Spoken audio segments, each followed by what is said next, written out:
Comment by the official representative of the Russian Ministry of Foreign Affairs, M.V.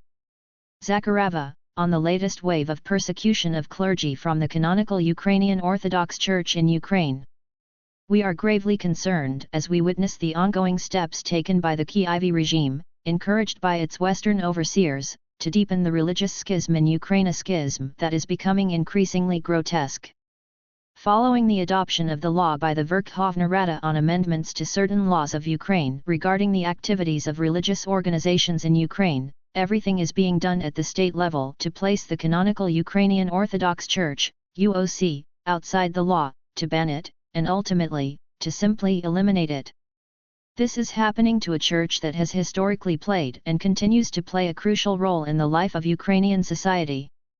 A vigorous media campaign is underway to smear UOC clergy and parishioners, while their criminal prosecution is taking on a massive scale.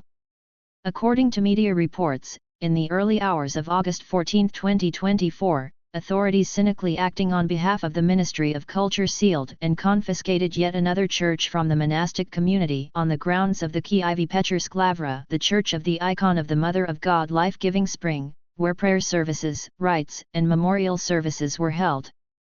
Now, the faithful have been deprived of access to this church and the opportunity to conduct daily worship. Ukrainian neo-Nazis, emboldened by a sense of impunity, are once again desecrating with their barbaric actions the main sanctuary of the largest church in the country, violating the rights of millions of Ukrainian believers to freedom of religion. All of this is happening against the backdrop of the Verkhovna Rada's consideration of a scandalous and barbaric bill aimed at banning the Ukrainian Orthodox Church, with the next hearings expected next week. We are convinced that the Kyiv junta will not succeed in destroying canonical orthodoxy, which the majority of the country's population practices. We call on the reasonable forces of the international community and relevant institutions to condemn the sacrilegious war waged by the Zelensky regime against the Ukrainian Orthodox Church.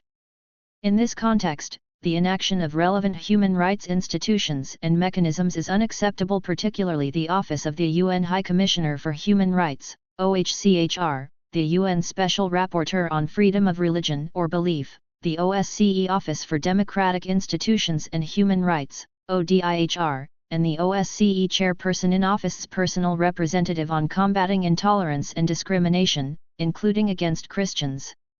These structures continue to turn a blind eye to Ukraine's gross violations of the Universal Declaration of Human Rights, the International Covenant on Civil and Political Rights, the European Convention on Human Rights, and relevant OSCE documents, including the Ministerial Decision No. 3/13 Freedom of Thought, Conscience, Religion, or Belief, adopted in Kyiv. These documents guarantee freedom of religion and prohibit discrimination based on religion and the incitement of religious hatred. We view the silent detachment of these human rights institutions as tacit encouragement of the criminal actions of the Kyiv authorities. Meanwhile, the UN High Commissioner for Human Rights, F. Turk, continues to ignore the regular information provided by the Russian side regarding the human rights violations committed by the Kyiv regime. Additionally, he was recently handed a joint report by the Russian and Belarusian foreign ministries on the human rights situation in certain states, which contains extensive material on the situation in Ukraine. Once again, we call on the OHCHR and its head, F. Turk, to finally address the real issues concerning the persecution of UOC parishioners and clergy, rather than constantly seeking to assign themselves new, non-existent powers in an attempt to unlawfully expand their mandate.